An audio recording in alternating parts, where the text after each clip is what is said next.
Nâng côn thấy là vì nhỏ mà hơi được việc cao mà hơi vì trừ trở nó anh ấy thấy qua được gặp vì tôi mai với nó nômประกาศ bàn ច្រើន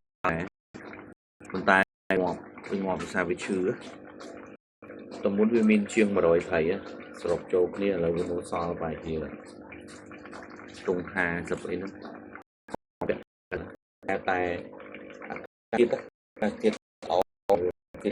ញ្ចឹងភាសាមើលតក់បន្តិចព្រោះហើយបើយល់ល្អយើងប្រើអុកស៊ីហ្សែនជួយទៅណាមួយរយៈនេះបើអត់ដាក់អុកស៊ីហ្សែននេះអាចងាប់ទាំងអស់វាតាមសុខភាពត្រីមកព្រោះអានេះវានៅអស់វាបានអស់តែព្រោះនេះវាងាប់ច្រើនពួក7ពណ៌វាច្រើនងាប់ច្រើនវាអន់មែនទែន7ពណ៌បើប្រភេទពួកម៉ូលីពួកនេះអត់អីម៉ូលីពួកនេះខ្លាំងបើវាកាលណាវាកើតហើយវាអត់ងាយងាប់ទេដូចកូននេះ3នេះកូននេះ3ក្នុងនេះមុនមេមួយកើតចេញមកកូន3តែអត់ងាប់ទេវាធំលឿនណាកូននេះកើតមកក៏ធំលឿនដែរអញ្ចឹងយើងប្រយ័ត្នយ៉ាងតិចឲ្យការឲ្យចំណីពូមានអាទីមៀនេះឲ្យទៅក៏មានចៃទឹកឲ្យទៅកុំឲ្យចំណីគ្រាមវាព្រោះអាត្រីតូចពួកប្រភេទនេះវាស៊ីចំណីគ្រាមបានប៉ុន្តែកុំឲ្យវាអីដោយសារខែហ្នឹងវា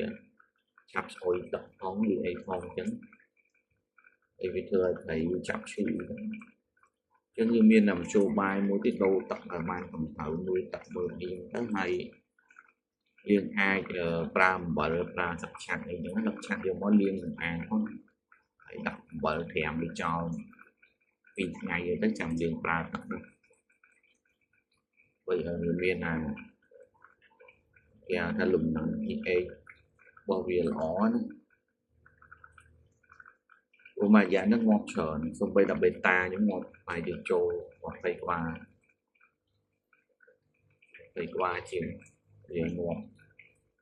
សារវាអាកាសធាតុវាឡើងជាក់គឺបញ្ហាមកហើយវាឆាប់ឈឺព្រោះធំនេះអត់អីទេធំនេះវាទល់បាន